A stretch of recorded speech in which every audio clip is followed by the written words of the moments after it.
Olá, seja bem-vindo a mais um vídeo da nossa série de vídeos sobre cosmovisão cristã. E nessa oportunidade nós vamos discorrer sobre a cosmovisão cristã e o mundo acadêmico. Fique comigo e nos próximos minutos nós vamos aprofundar essa temática.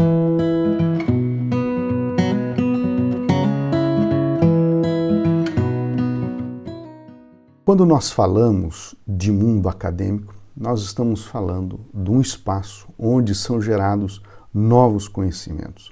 Sejam conhecimentos técnicos, sejam conhecimentos científicos, sejam conhecimentos na ordem dos valores, da moralidade, enfim. Esse campo do conhecimento, ele, infelizmente, no Brasil, nos últimos anos, tem se tornado cada vez mais antagônico à cosmovisão cristã.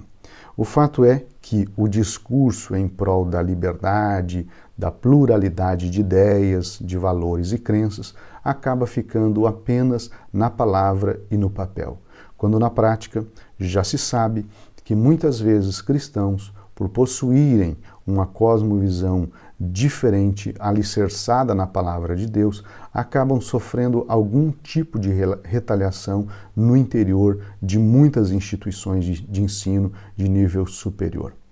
Essa constatação deve nos preocupar e fazer-nos repensar de que maneira que o cristão deve atuar na esfera acadêmica.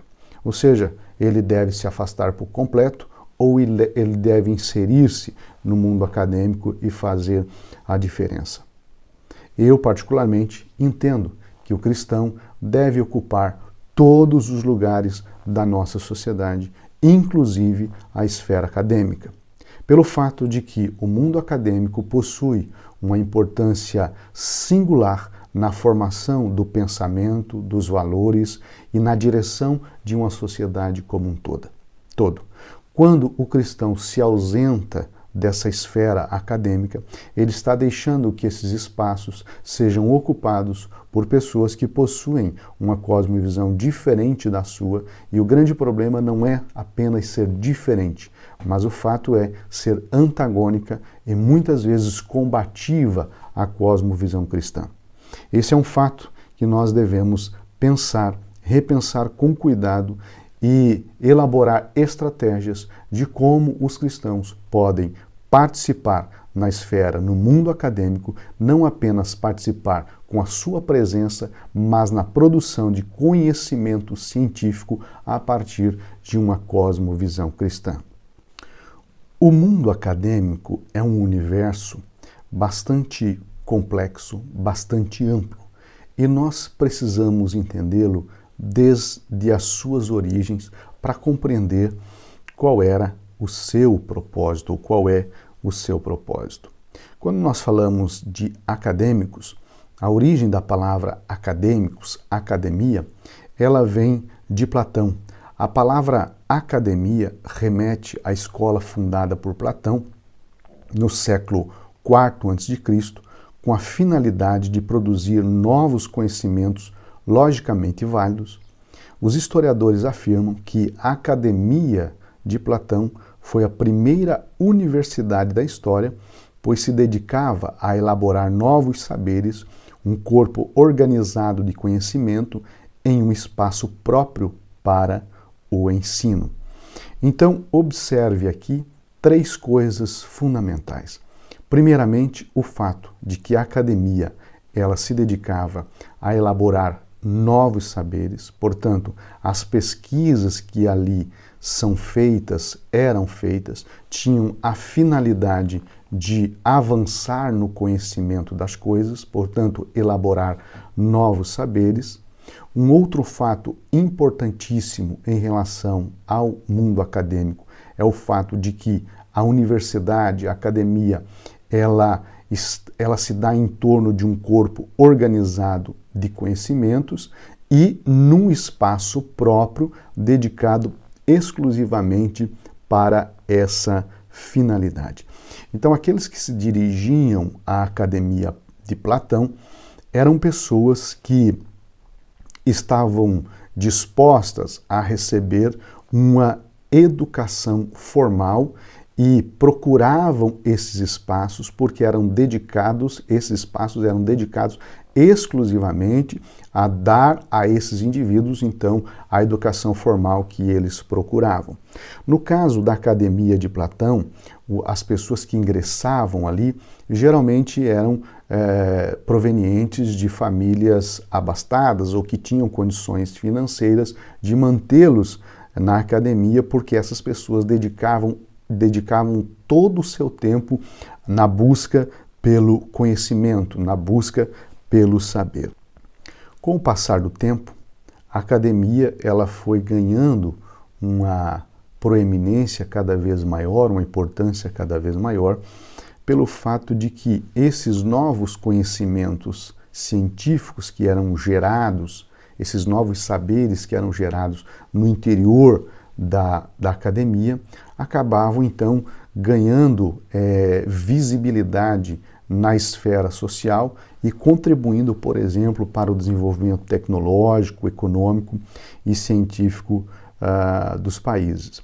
Então, os países, os governos acabaram percebendo que a academia, a universidade, era um local importantíssimo para o avanço de uma sociedade. Por esse motivo, os governos acabaram fomentando, incentivando o conhecimento acadêmico, o desenvolvimento do conhecimento. Então, países como os Estados Unidos, Inglaterra, Itália, Holanda e outros mais acabaram incentivando, né, esse avanço do conhecimento científico, porque viram ali uma oportunidade do avanço político, do avanço econômico e social. A universidade, nós temos que entender que é um espaço de grande importância para a sociedade, é um espaço na qual novos conhecimentos, novos saberes são gerados e, portanto, possuem o seu valor. O grande problema, evidentemente, é quando esse espaço acadêmico, a universidade, ela é tomada como um campo político, né, no qual as ideologias políticas acabam ganhando maior visibilidade do que o próprio conhecimento científico. O problema das universidades na atualidade, e vamos falar especificamente do Brasil, universidades federais ou estaduais, acabaram se tornando uma arena política, um reduto político de algumas linhas, né, ideológicas, e esses locais acabaram então sendo utilizados, né, para a propagação de ideologias políticas que muitas vezes cerceiam a liberdade e o direito de outras pessoas se posicionarem no mesmo espaço. Quando nós olhamos para o mundo acadêmico, nós percebemos que há uma divisão de tradições acadêmicas. A primeira delas é a tradição acadêmica ocidental, que remonta à antiga Grécia, como nós já falamos anteriormente sobre a origem da academia ali com Platão. A segunda é a tradição cristã de envolvimento no ensino superior, que teve início com os pais da igreja, que ficaram também conhecidos como os apologetas, que buscavam esse conhecimento científico como base para a sua argumentação teológica também, no sentido de refutar aquilo que eles consideravam conhecimento pernicioso às doutrinas cristãs. Então, embora a tradição cristã, a tradição acadêmica cristã, esteja em conflito com a tradição grega, isso não significa que essas duas tradições, né, elas sejam antagônicas em todos os aspectos. Isso porque existem pontos comuns que são que aproximam essas duas tradições. Então, por exemplo, não cabe a nós que somos guiados por uma tradição cristã negar as contribuições da academia grega, né, da tradição acadêmica grega, nos fechando, por exemplo, em um gueto intelectual evitando qualquer contato com as ideias e conhecimentos que foram desenvolvidos por acadêmicos de outra tradição. Em vez disso, acadêmicos cristãos devem buscar participar criticamente de nossa cultura e de sua tradição acadêmica, participando do trabalho acadêmico, até mesmo com aqueles nossos colegas que não partilham de nossos compromissos religiosos.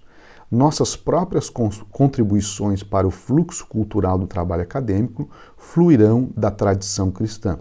Isso implicará um profundo compromisso com a verdade do Evangelho, como a luz ilumina o mundo.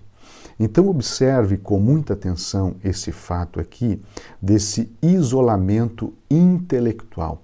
O isolamento intelectual, ele não é benéfico nem para aquilo que nós chamamos de conhecimento secular, tanto quanto para aquilo que nós chamamos de conhecimento religioso ou teológico, enfim.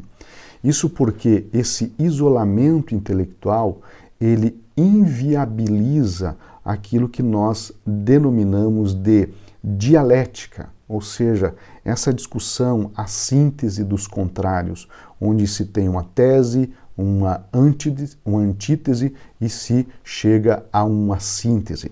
Esse debate acadêmico entre diferentes pensamentos, ele é salutar e ele é produtivo, porque ele vai gerar novos saberes. O que eu estou querendo dizer com isso é o fato de que os cristãos não podem isolar-se do mundo acadêmico e deixar que este siga o seu curso sem a presença de uma cosmovisão cristã, no sentido de discutir as ideias que são propostas, os conhecimentos que são gerados, seja este conhecimento de qualquer natureza.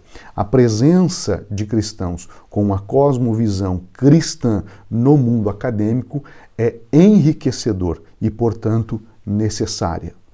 Quando nós tratamos da cosmovisão cristã e o mundo acadêmico, uma das questões que nós devemos parar para refletir é qual impacto da ausência de cristãos no meio acadêmico.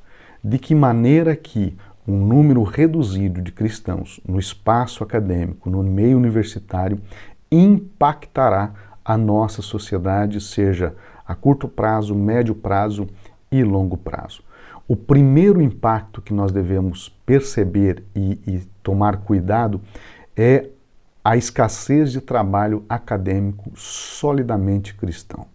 Então, infelizmente, é frequente a reclamação de alguns cristãos do predomínio de profissionais e produção científica que expressam uma cosmovisão naturalista. Mas a questão é a seguinte: por que existe esse predomínio de uma cosmovisão naturalista, humanista ou outras cosmovisões no meio acadêmico, e as produções científicas elas acabam refletindo essa cosmovisão e a cosmovisão cristã acaba sendo suprimida ou deixar de lado isso?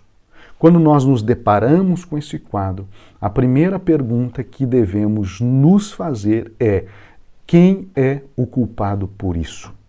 O culpado por isso são os próprios cristãos que ao longo do tempo deixaram que o campo universitário, a produção de novos saberes, de novos conhecimentos, ficasse nas mãos de pessoas que não professam uma cosmovisão cristã.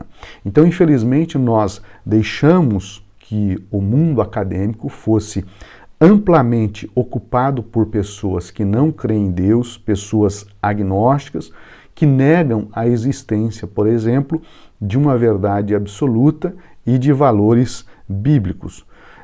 O resultado imediato de tudo isso foi que, academicamente falando, há uma escassez generalizada, de trabalho e pesquisa cristã relevante. Então, quando nós olhamos para isso, podemos usar como exemplo as discussões no campo da moral, né, da filosofia moral, da ética. Então, quando se trata de questões de discussão no campo da ética, a partir, por exemplo, da reflexão filosófica, o que nós percebemos é que a maior parte dessas discussões teóricas nesse campo acaba por ignorar por completo o fato da imoralidade humana, né, da ausência de ética no comportamento humano, o desvio de conduta frequente, os níveis de corrupção instaladas no poder público, mas também no setor privado, ela reflete a condição pecaminosa do ser humano. Então, uma reflexão filosófica no campo da moral deve, a partir de uma cosmovisão cristã, deve levar em consideração aqui uma das crenças fundamentais da cosmovisão cristã, que é a queda do homem, no qual a corrupção humana é uma herança que nós temos proveniente do pecado do primeiro homem. Então, a abordagem nesse campo da moral, ela acaba sendo exclusivamente naturalista, humanista, né? Descartando então qualquer possibilidade de uma responsabilidade humana para com Deus e também o fato de que essa corrupção, esses problemas morais que a sociedade enfrenta é resultado da queda humana. Então, se nós procurarmos, por exemplo, teóricos cristãos que discutem esse assunto academicamente, né, nós vamos perceber que os trabalhos desses teóricos, eles impactaram, né, nessas discussões, muito embora nós venhamos encontrar pouquíssimos desses teóricos. A questão é, como é que nós chegamos a este ponto? É o fato de que, ao longo do tempo, a igreja, os cristãos, eles ignoraram o fato de que essas ideias, essas discussões nesse campo da ética e da moral que foram discutidas no interior das universidades pudessem adentrar nos nossos templos e modificar a maneira como os cristãos pensam.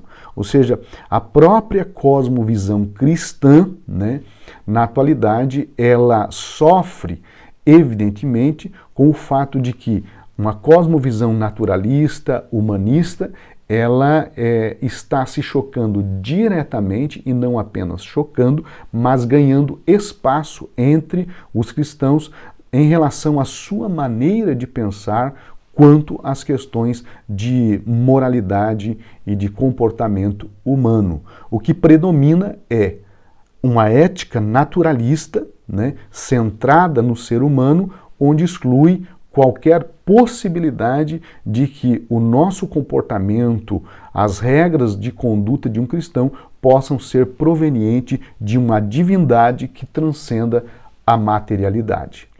Um segundo impacto direto da ausência de cristãos no mundo acadêmico é o fato de que há o predomínio de uma mentalidade humanista no fazer, na elaboração de novos conhecimentos, de novos saberes. As ciências humanas e sociais, bem como as ciências naturais, infelizmente elas têm sido dominadas pela cosmovisão naturalista e humanista, resultando disso uma sociedade cada vez mais secularizada, ou seja, uma sociedade que exclui completamente o papel da religião na formação humana e na própria organização social. A consequência, então, disso é que há um predomínio de uma mentalidade anticristã no mundo acadêmico que, em muitas situações, ela impede que os mesmos assuntos discutidos de perspectivas diferentes não sofram discriminação ou cerceamento da liberdade intelectual. Então, esse é um grande problema que nós enfrentamos hoje, é que o debate ele acaba sendo unilateral, né? Ou seja, há o predomínio de uma cosmovisão no interior das universidades, impedindo que outra cosmovisão, principalmente uma cosmovisão cristã, tenha o seu lugar à mesa do debate acadêmico. E o fato é que quando Paulo ele faz referência ao capacete da salvação de Efésios 6,17, dentre outras verdades, ele está apontando para o fato de que a mente do cristão deve estar protegida de tudo aquilo que seja contrário à nossa fé, que se fundamenta na revelação divina. Por que eu trago isso?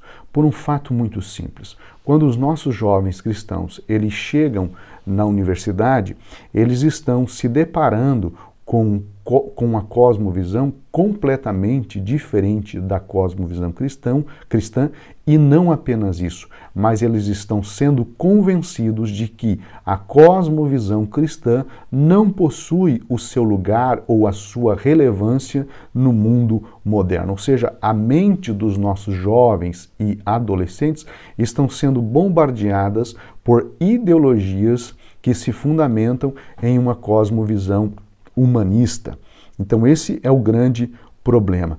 Então, o cristão que frequenta o espaço acadêmico e faz parte dele, ele precisa todos os dias, como Paulo nos aconselha, a tomar o capacete da salvação, ou seja, ele precisa se preparar diariamente, né, na palavra da salvação, meditar na palavra da salvação, para que a mente dele venha filtrar e absorver apenas aquilo que é verdadeiro e repudiar tudo aquilo que atente contra a verdade da palavra de Deus. Infelizmente, ao predomínio de uma cosmovisão naturalista, né, de uma mentalidade humanista em nossas universidades, o que, por sua vez, apresenta um sério risco para a formação da próxima geração que busca uma formação acadêmica, mas, infelizmente, está também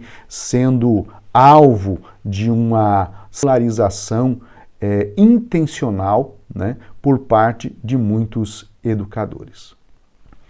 Um terceiro impacto da ausência de cristãos no meio acadêmico é a formação de intelectuais anticristãos.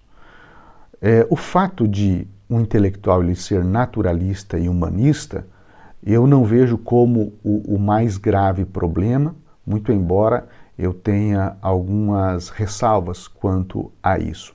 Mas, a meu ver, o maior problema na universidade é a formação de intelectuais anticristãos. Então nós não podemos esquecer que o espaço acadêmico, o mundo acadêmico, ele é responsável pela formação de profissionais, de intelectuais que irão atuar nas mais diversas áreas da sociedade.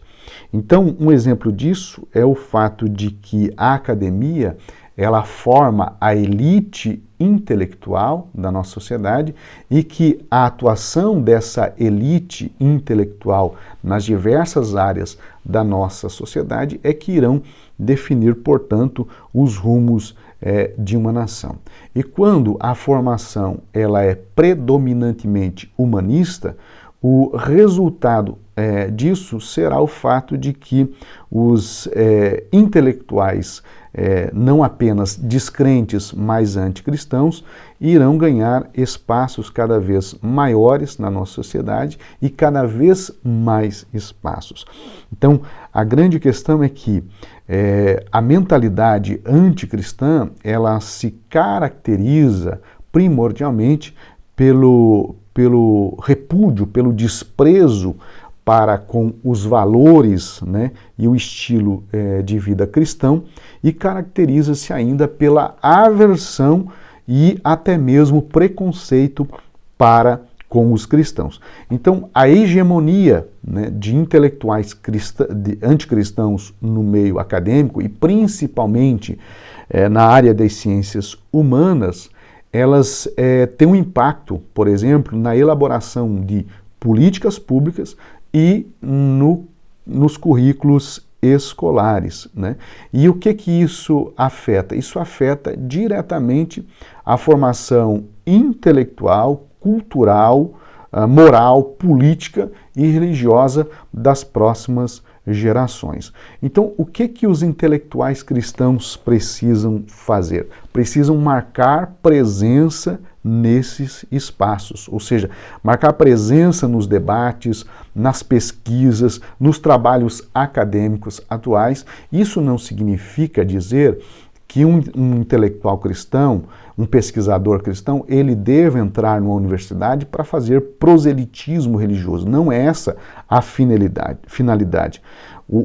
A finalidade de um intelectual cristão, acima de tudo, é demonstrar que é possível, né, desenvolver trabalhos acadêmicos a partir de uma cosmovisão cristã e que tenham, esses trabalhos acadêmicos, eles tenham a finalidade de contribuir para o avanço, o desenvolvimento e a melhoria da nossa sociedade, trazendo à discussão aquelas temáticas mais sensíveis, mais difíceis, mais problemáticas, mas a partir de uma cosmovisão cristã. Eu acredito que os intelectuais cristãos têm muito a contribuir para com a nossa sociedade. Quando nós falamos do cristão e o mundo acadêmico, nós não estamos falando apenas da presença dele no espaço universitário, mas nós estamos falando da presença dele nas discussões intelectuais e acadêmicas de seu tempo. E essa relação, muito embora seja por alguns ignorada ou colocada como segundo plano, nós vamos perceber que ao longo da história, né, personagens importantes fizeram parte de discussões acadêmicas profundas. Nós olhando para a Bíblia Sagrada, por exemplo, nós vamos ver a ocasião em que Jesus ele esteve entre os doutores de Israel. Então, não foram poucas as ocasiões em que Jesus ele conversou com os doutores do seu tempo, aqueles que dedicavam grande parte do seu tempo para a discussão intelectual, para a discussão acadêmica.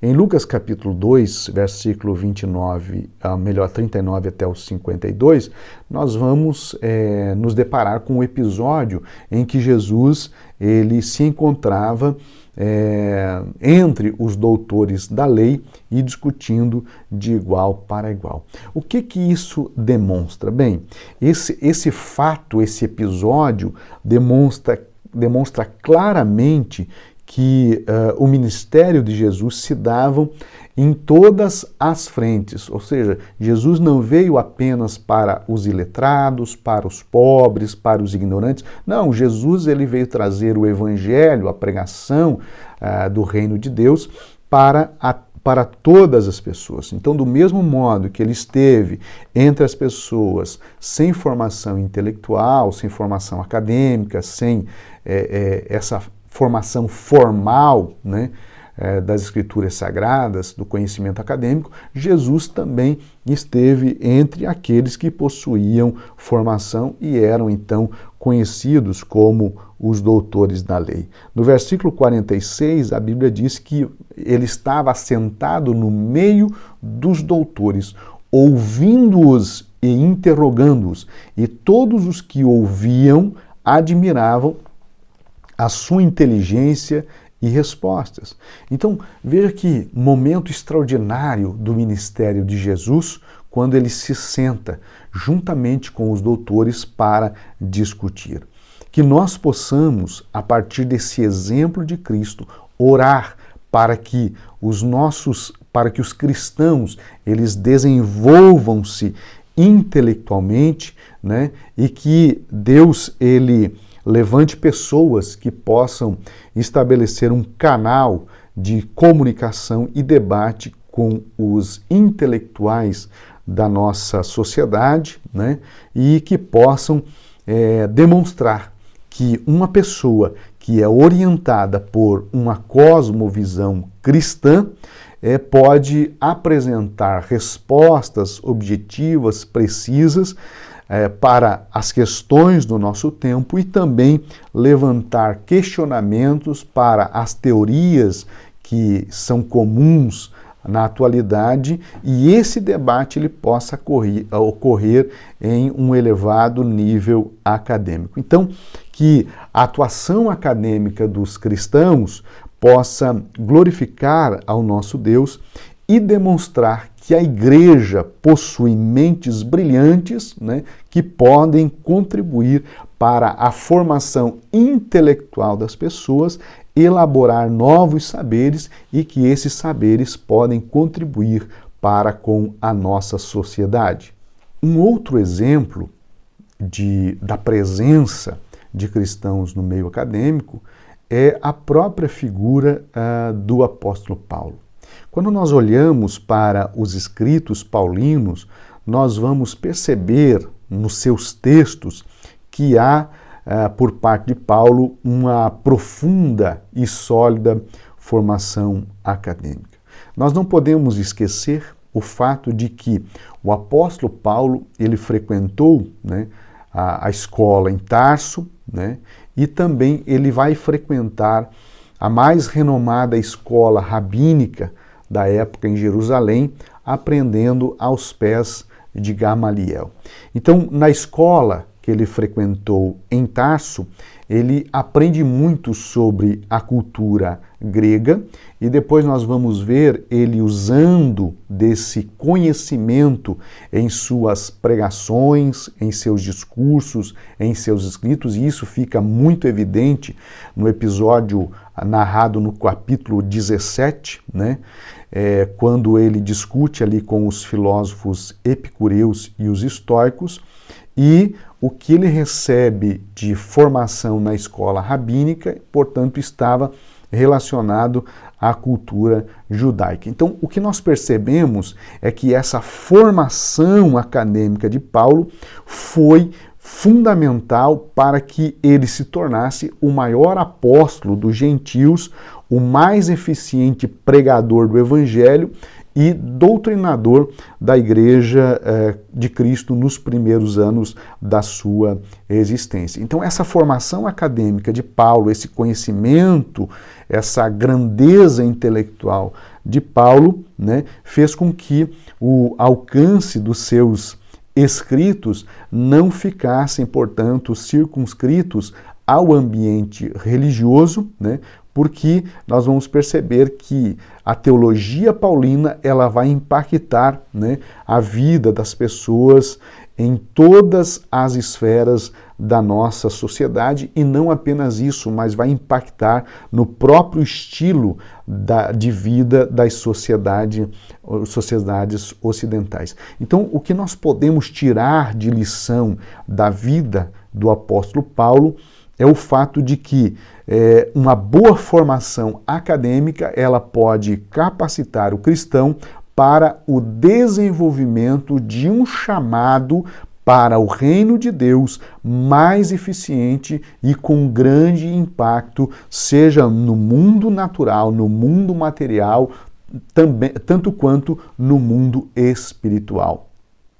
Quando nós falamos do cristão e o mundo acadêmico, nós devemos pensar na seguinte pergunta: por que não podemos ficar de fora do mundo acadêmico? Por que o cristão não pode estar fora do mundo acadêmico?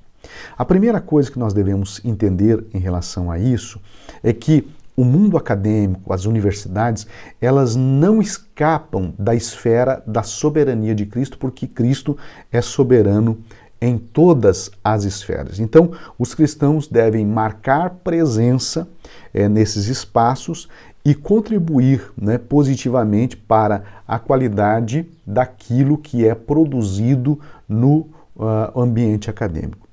Agora, sobre a importância de o cristão fazer parte do meio acadêmico e contribuir para ele, nós devemos atentar para o seguinte fato. Porque a universidade ela está no centro nervoso da cultura ocidental, os cristãos serão agentes completamente efetivos do reino de Deus que traz a cura em nossa cultura decadente, apenas se eles também derem testemunho e contribuírem nela. Então, observe bem, essa frase do Walsh e do Middleton sobre a universidade estar no centro nervoso da cultura ocidental, isso aqui diz muito sobre o papel da universidade e por que é imprescindível que o cristão faça parte desse meio. No slide que você está vendo aí, você pode observar que há um círculo maior, onde nós colocamos ali a sociedade, o governo, o Estado, e num círculo menor no centro, ou seja, o centro nervoso das instituições, sejam instituições governamentais, seja instituição familiar, religiosa, o Estado com as suas políticas, o governo que atua por meio do Estado, a sociedade com todas as suas áreas. Tudo isso gira em torno de quê? Da universidade, porque a universidade é o espaço onde ocorre a pesquisa, a elaboração de novos conhecimentos, novas ideias, novos valores, avanço científico, tecnológico e por aí vai. Ou seja, nesse centro menor, nesse centro nervoso que é a universidade, são formuladas então conhecimentos, ideias, são realizadas pesquisas e isso irradia para todas as esferas da sociedade. Ou seja, o que é produzido nesse centro nervoso, na universidade, ele irradia para a sociedade, ele irradia para o governo, ele irradia para o Estado, ele irradia para as instituições, sejam elas públicas, privadas, sejam instituições religiosas, familiares, ou seja, tudo aquilo que ocorre dentro da universidade, ele acaba se espalhando, se infiltrando para todas as demais áreas da nossa vida. Então, quando o cristão, ele deixa de ir para a universidade, ele deixa de participar desse centro nervoso da sociedade ocidental que elabora tudo aquilo que é consumido pela nossa sociedade. Então, o cristão ele não irá para a universidade para agir, por exemplo, de maneira hostil em relação aos que pensam e agem diferentes dele. Por quê? Porque ele reconhece que não existe nada neste mundo que não pertença a Cristo. Ou seja, o cristão entende que tudo aquilo que existe pertence a Cristo. Então, quanto à nossa presença no ambiente acadêmico, nós devemos atentar para aquilo que as Escrituras dizem e nos instruem. Olha só o que a Bíblia nos diz em 1 Pedro 3,15 ao 17. Antes, santifiquem Cristo como Senhor no coração. Ou seja, mesmo que o cristão vá para a universidade e se depare com os ídolos intelectuais dominantes do nosso tempo, da nossa era, ele deve santificar Cristo como Senhor no coração. E aí, Pedro continua dizendo, estejam sempre preparados para responder a qualquer que lhes pedir a razão da esperança que há em vocês. Contudo, façam isso com mansidão e respeito, conservando boa consciência, de forma que os que falam maldosamente contra o bom procedimento de vocês, porque estão em Cristo, fiquem envergonhados de suas calúnias. É melhor sofrer por fazer o bem, se for da vontade de Deus, do que por fazer o mal. Então, observe que a função de um professor universitário cristão ou de um acadêmico cristão será enriquecer o ambiente universitário com uma cosmovisão cristã, glorificando a Deus com seu talento e trabalho e reconhecê-lo como autor e senhor de todas as coisas. Então, o cristão no meio universitário, ele vai dar o melhor de si para produzir o que há de melhor em novos conhecimentos, em conhecimento científico, em valores, em avanço tecnológico, em qualquer área do mundo acadêmico, o cristão deverá prestar, dar o melhor de si e oferecer o melhor dos seus talentos para a produção de novos conhecimentos. Ou seja, quando ele promove novos conhecimentos, quando ele contribui para o meio acadêmico, ele está, em última instância, glorificando ao Senhor Jesus Cristo por meio daquilo que ele produz. Então, para encerrar, os cristãos não foram chamados apenas para viver a sua fé, a sua cosmovisão entre quatro paredes de um templo ou no interior das suas casas.